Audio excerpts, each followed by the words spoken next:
bisa lihat itu pada knalpotnya asapnya sangat ngebul sekali.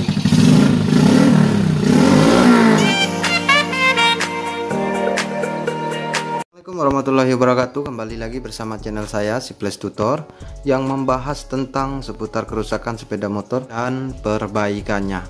Oke, selamat siang teman-teman semua dimanapun kalian berada. Mudah-mudahan aktivitasnya dan rezekinya untuk hari ini dilancarkan oleh Allah Subhanahu wa Ta'ala, amin. Sebelum menonton video ini ya teman-teman yang baru nonton, dukungannya terlebih dahulu, subscribe sebanyak-banyaknya, nyalakan juga tanda loncengnya biar teman-teman semua tidak ketinggalan video terbaru saya. Dan jangan lupa juga like, komen yang banyak di bawah, serta share juga video ini ke teman-teman yang lain biar teman-teman yang lain bisa belajar dengan melihat video ini. Oke, di video kali ini saya akan membuat tutorial lagi untuk teman-teman semua. Jadi untuk tutorialnya ini itu adalah kerusakan pada motor Basic Supra 100 ya teman-teman. Jadi ini semi terabas ya teman-teman. Mungkin ini siapa yang merakitnya saya tidak tahu juga untuk tulangnya, tapi lumayan untuk main di medan tanah.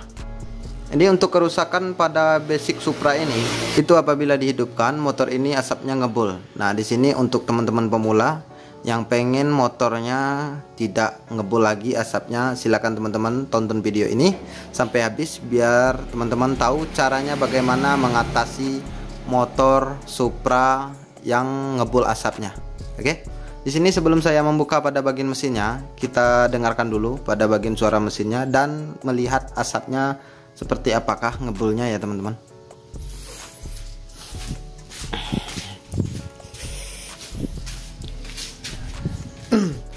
Jadi ini motor tidak memiliki kontak on off ya teman-teman. Jadi dia langsung diengkol langsung hidup. Kita coba menghidupkan.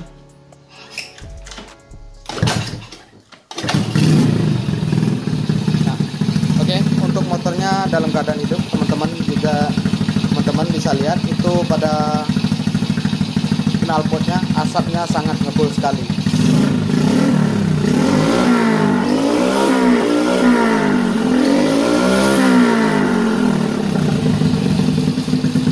Oke, untuk motor ini asapnya ngebul. Setelah itu kita dengarkan pada bagian suara mesinnya.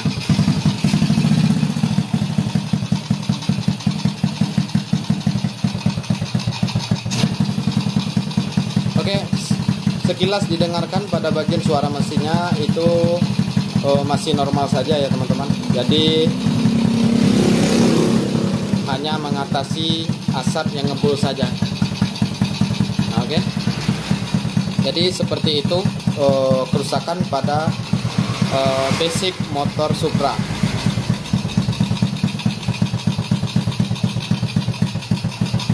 Oke, teman-teman, kita matikan. Nah, jadi seperti itulah untuk kerusakannya. Kita langsung saja untuk menuju ke bagian blok dan headnya. Jadi ini motor harus bongkar mesin, tapi di bagian separuh ke atas. Tidak bongkar full ya teman-teman, karena di bagian dalam itu tidak ada masalah.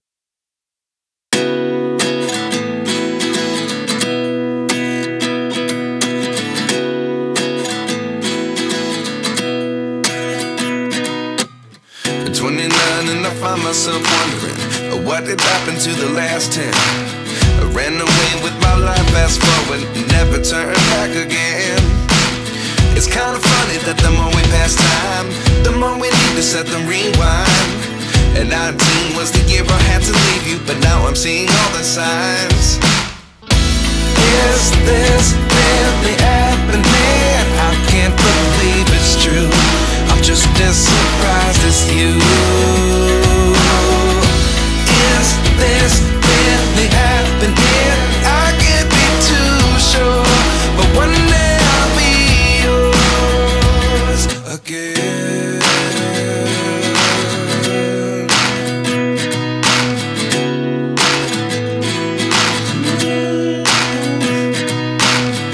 Life lessons come one in a dozen. The other 11 get something from nothing. I sit here looking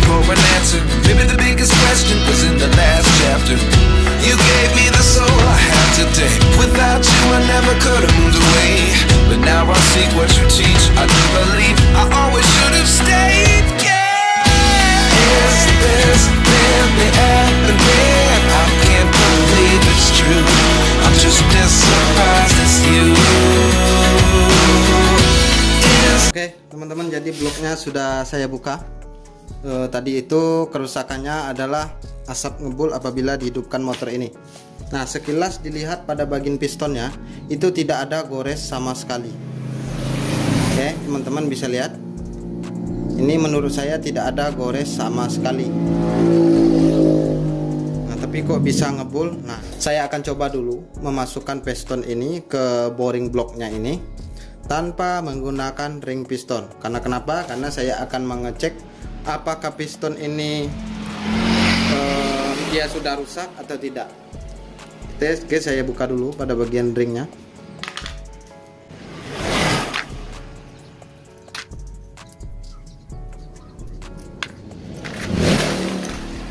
Oke, setelah ring pistonnya terbuka, saya siram dulu pistonnya ini dengan bensin ya teman-teman, untuk menghilangkan kerak-kerak yang nempel di bagian piston ini.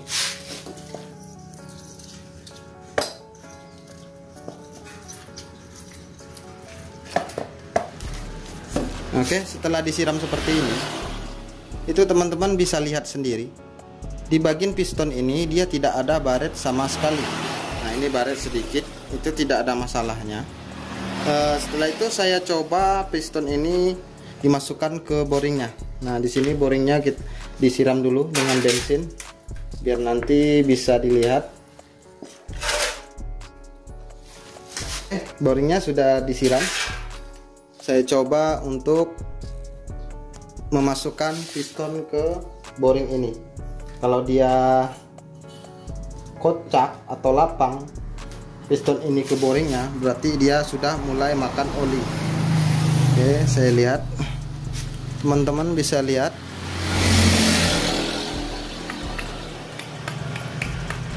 Oke, kalau dilihat ini sekilas tidak ada masalah ya teman-teman. Oke, nah teman-teman bisa lihat itu tidak ada masalah, tidak lapang juga pada bagian piston ini dan boringnya. Nah, setelah itu saya coba lagi tes masukkan ring pistonnya ke dalam boring. Nanti dia bisa dilihat ya teman-teman, celah ring piston itu seperti apa. Saya ambil untuk ring piston kompresinya. Oke, saya masukkan.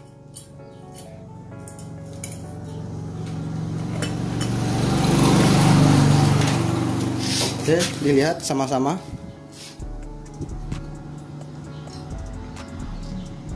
Nah, oke. Ternyata pada celah ring pistonnya sudah sangat terlalu banyak. Ini celah ring pistonnya sudah sangat renggang sekali. Ini kalau diukur dengan filler itu tidak ada ukurnya sebesar ini. Oke, kita dorong. Oke, didorong lagi ke dalam. Nah, sama. Itu celah ring pistonnya sudah banyak sekali. Oke, dorong lagi. Nah, sama ya teman-teman. Celah ring pistonnya juga sudah banyak sekali. Oke. Nah, ini pada blok dan pistonnya ini sudah ketahuan ya teman-teman, berarti pada blok ini sudah lapang atau sudah kocak.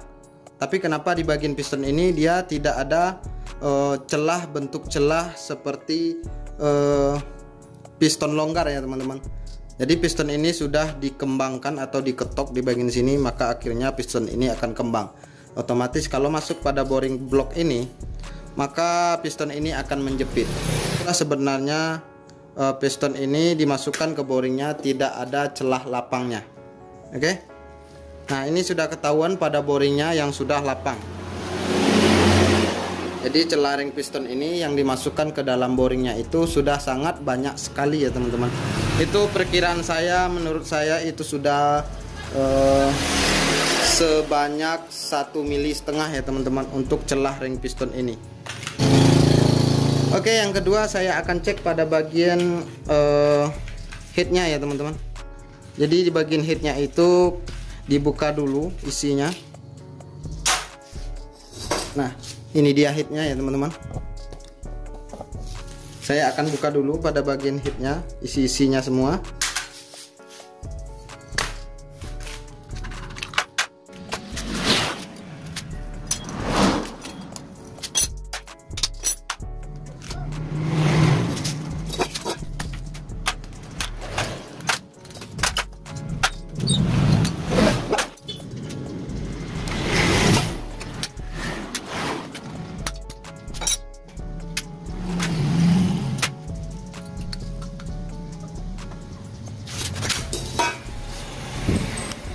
Nah, oke, teman-teman, di sini isi pada headnya sudah saya buka. Jadi yang harus dicek itu adalah pada bagian batang payung klepnya.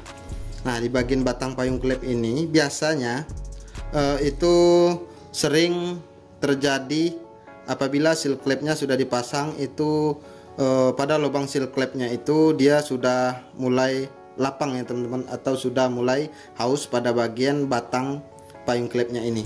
Nah, di sini saya buka dulu pada bagian seal klep yang nempel di headnya ini. Membukanya itu perlahan-lahan ya teman-teman, karena saya akan mengecek pada bagian batang payung klepnya ini.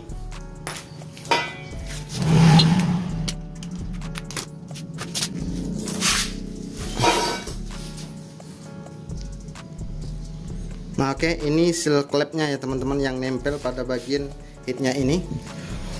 Sini saya coba memasang pada bagian payung klepnya ini ke seal klepnya, ya seperti ini. Nah, di sini dia sudah sangat lapang sekali ya teman-teman, tidak ada seraknya sedikit pun. Teman-teman juga bisa mengeceknya apabila ada garapan seperti ini. Nah, dipastikan benar-benar sudah pasti pada bagian batang payung klepnya ini tidak lapang apabila seal klepnya ini masuk seperti ini. Nah, nanti kalau dia seandainya lapang pada bagian batang klepnya ini, masuk seal klepnya seperti ini, nanti akan menimbulkan motor tersebut asapnya ngebul. Oke. Nah, di sini untuk pada bagian payung klepnya, batangnya ini sudah lapang. Nah, untuk mengatasinya supaya dia tidak lapang, mau tak mau harus ganti payung klep baru. Oke, jadi seperti itu untuk mengatasi apabila seal klep ini masuk ke batang payung klepnya ini lapang atau sudah haus. Oke, itu diganti saja untuk payung klepnya. Nah, berarti yang harus diganti itu adalah payung klep dan seal klepnya yang baru nanti. Setelah itu di quarter ulang pada bagian bloknya ini. Dah banyak nggak? Jadi untuk boringnya ini harus di quarter ulang, otomatis dia akan naik porsi atau ukuran pistonnya. Nah, di sini dia ukuran pistonnya sudah ukuran 100. Jadi ini harus dinaiki 125. Oke. Di sini saya akan quarter ulang pada bagian boringnya atau bagian bloknya ini dan diganti untuk pistonnya. Setelah itu saya ganti lagi pada bagian payung klepnya. Dan untuk perpak sama seal klep itu sudah biasa harus diganti. Itu kalau seandainya ada perbaikan bongkar mesin. Jangan teman-teman masih pakai juga perpak yang lama dan seal klepnya juga yang lama dipakai. Itu tidak boleh ya teman-teman. Karena di bagian perpak dan seal klep ini apabila bongkar mesin itu otomatis harus diganti dengan barang yang baru. Oke. Untuk pada bagian headnya itu otomatis apabila payung klepnya itu dibeli yang baru. Jadi kalau untuk headnya ini nanti kan itu harus diganti payung klep baru. Nah, otomatis pada bagian head ini itu di-skir ulang ya teman-teman. Nah, jadi untuk penyekiran klepnya ini nanti saya akan percepat saja supaya tidak memakan durasi yang banyak. Oke. Nah, di sini saya akan quarter dulu pada bagian bloknya ini dan mengganti pistonnya dengan yang baru ya teman-teman. Nah, saya akan beli dulu ke barang-barangnya dulu, karena di toko spare part di bagian daerah saya ini itu sangat jauh dari bengkel saya. Otomatis besok saya akan pergi membeli spare partnya. Oke. Oke teman-teman semua, jadi untuk pengorderan ulang pada bagian bloknya itu sudah selesai. Jadi yang sebelumnya itu pistonnya ukuran 100 Jadi di sini naik pistonnya dengan ukuran 1,25. Oke, untuk ukuran 1,25 ini kalau untuk Supra standar ya teman-teman. Beda lagi kalau Supra tersebut itu sudah dikorek atau diolah untuk tenaganya. Ini khusus untuk Supra standar. Kalau pistonnya ini sudah 1,25 itu sudah sangat besar sekali. Oke, itu kalau untuk pistonnya 1,25. Nah, kalau seandainya teman-teman semua memiliki dana, saya sarankan saja untuk mengganti blok biar lebih aman. Dan juga kalau untuk pistonnya STD lagi atau standar lagi, itu untuk makanan minyaknya lebih irit dari yang 1,25. Oke. Nah, jadi seperti itu. Nah, untuk quarternya, ini dia hasil quarternya ya teman-teman. Di sini karena kemarin saya sudah uji juga pada bagian ring pistonnya, yaitu pada bagian ring pistonnya sangat renggang sekali ya teman-teman untuk celah ring pistonnya. Di sini saya coba lagi untuk ring piston barunya, karena ini sudah di quarter, apakah celahnya itu pas dengan permintaan. Oke, di sini saya pakai ring piston kompresi ya teman-teman yang berwarna hitam. Itu kita coba masukkan ke dalam.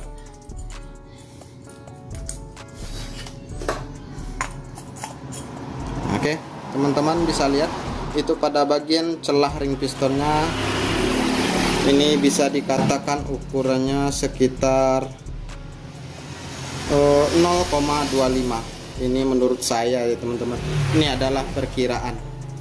Jadi ukuran standarnya lebih bagus seperti ini. Kalau untuk teman-teman semua, kalau ingin mengkorter bloknya, usahakan ukuran celah ring pistonnya itu seperti ini, supaya lebih lama ketahanan pada boring blok ini ya teman-teman. Dan juga untuk kalau dia tahan lama, maka motor teman-teman semua tidak cepat ngebul asapnya ya teman-teman. Nah, jadi seperti itu. Setelah itu, seperti yang saya bilang kemarin, itu pada bagian payung klepnya sudah haus. Jadi payung klepnya tersebut itu haus di bagian innya. Jadi bagian innya seperti ini, teman-teman bisa perhatikan. Itu sudah sangat tipis sekali ya teman-teman, karena motor ini mungkin sudah terlalu sering skir klep ya teman-teman, maka klepnya tersebut akan menipis seperti ini. Oke, untuk payung klepnya saya ganti dengan merek ini saja. Oke, ini mereknya ya teman-teman. Mudah-mudahan merek ini bisa tahan karena keterbatasan dana juga. Oke, saya buka dulu untuk payung klepnya.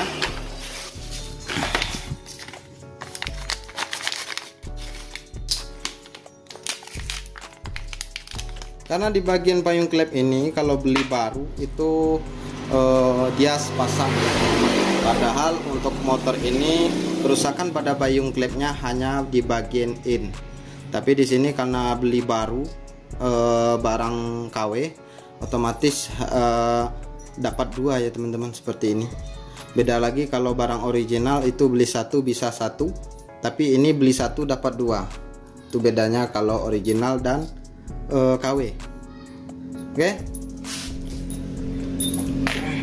Untuk pada bagian headnya ini saya akan bersihkan dulu seperti biasa ya teman-teman. Saya kalau membersihkan pada bagian head ini sebelum menyekir klepnya itu yang saya utamakan adalah bagian ruang bakar dan lubang-lubangnya, mulai dari lubang in dan X nya. Karena kenapa? Karena di bagian situ itu keraknya sangat tebal sekali. Oke. Dan juga untuk mencegah antisipasi nantinya saat sudah penyekiran klep itu tidak nempel keraknya nantinya ya teman-teman. Tapi kalau keraknya nempel lagi di bagian klep yang sudah kita sekir itu, maka klep akan gampang bocor. Oke, saya akan melakukan pembersihan dulu pada bagian headnya. Jadi untuk pembersihan pada bagian lubang dan ruang bakar pada head ini, itu saya seperti biasa menggunakan bor dan mata bor bros kawat ya teman-teman. Jadi seperti ini. Karena kenapa lebih bagus membersihkannya dengan bros kawat seperti mata bor ini ya teman-teman, biar lebih bersih lagi. Oke, saya akan bersihkan dulu.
Nah oke, teman-teman, jadi untuk pembersihan pada bagian headnya ini saya rasa sudah cukup.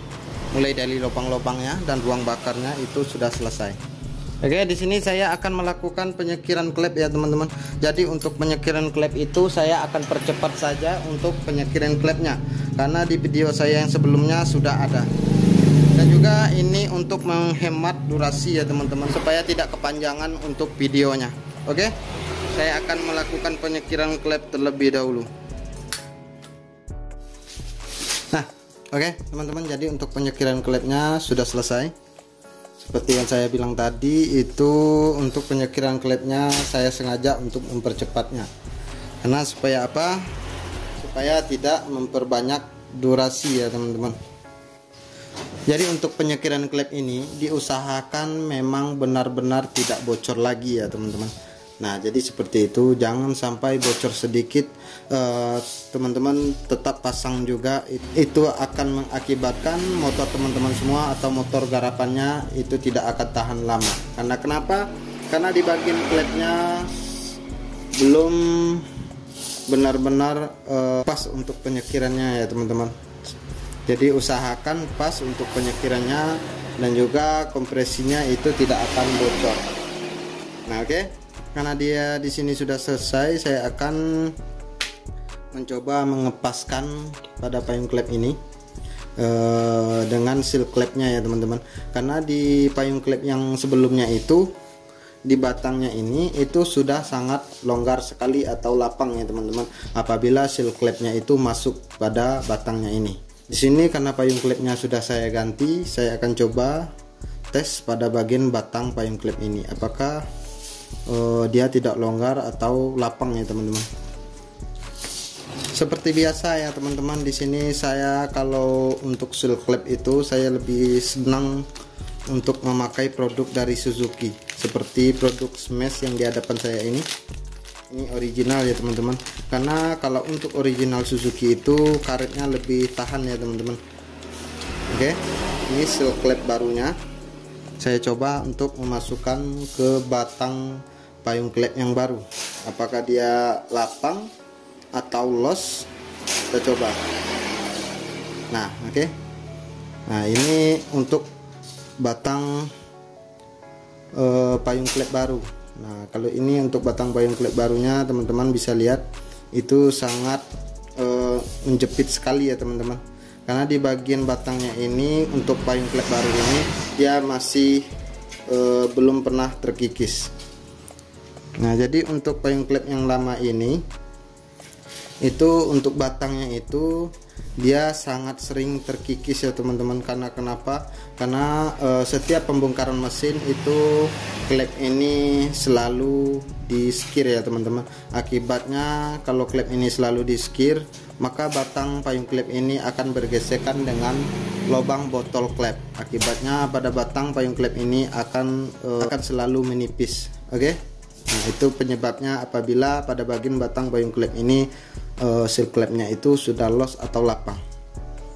Oke, saya akan merakit semuanya seperti biasa seal klepnya yang tadi. Oke, saya akan rakit semuanya.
Oke, teman-teman, jadi untuk pemasangan ring pistonnya sudah selesai, dan untuk perakitan pada bagian headnya juga sudah selesai. Dan di sini saya akan lanjut saja untuk memasang semuanya, karena di perakitan pada bagian head, piston dan semuanya itu sudah selesai. Saya akan langsung saja.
Oke, teman-teman semua. Jadi mesinnya sudah selesai saya rakit. Di sini saya sengaja belum pasang pada bagian knalpotnya. Karena kenapa? Karena di sini saya akan mengecek ulang atau menghidupkan motor ini dalam keadaan knalpot tidak terpasang. Biasanya kalau korterannya bermasalah atau pemasangan seal clamp-nya yang bermasalah, itu nanti akan kelihatan ngebul asapnya tanpa memakai knalpot. Oke, jadi saya ingin memastikan seperti itu. Oke, saya hidupkan dulu.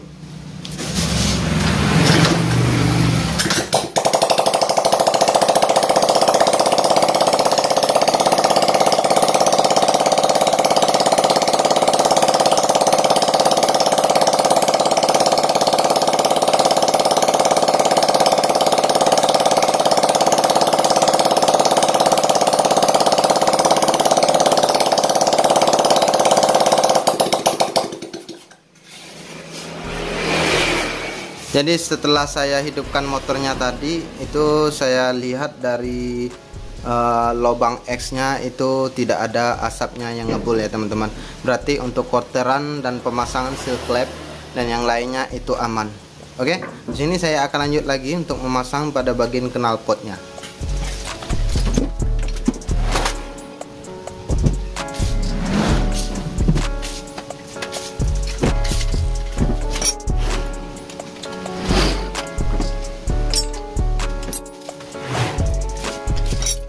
Oke, untuk pemasangan knalpotnya sudah selesai. Jadi untuk knalpotnya ini apabila terpasang seperti ini dihidupkan selama 20 menit atau 30 menitan.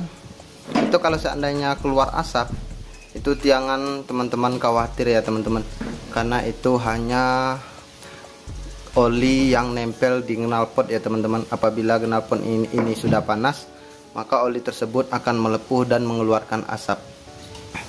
Jadi seperti itu. Jangan sampai teman-teman khawatir bahwasanya bongkar mesinnya bermasalah, itu bongkar lagi, jangan ya teman-teman.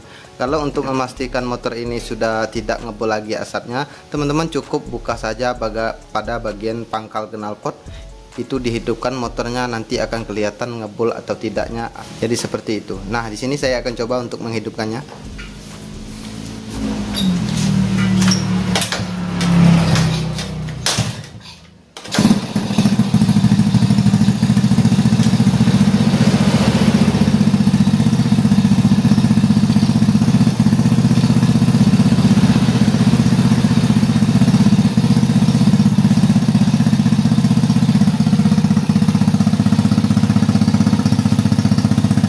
Motornya dalam keadaan hidup, itu teman-teman bisa lihat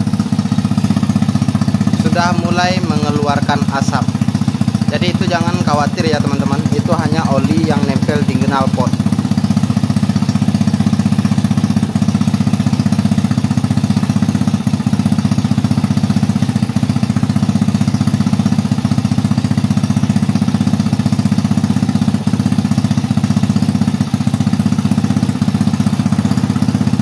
Sudah mulai ngebul asapnya. Ini hanya oli yang nempel di knalpot ya teman-teman. Oke, saya matikan saja motornya.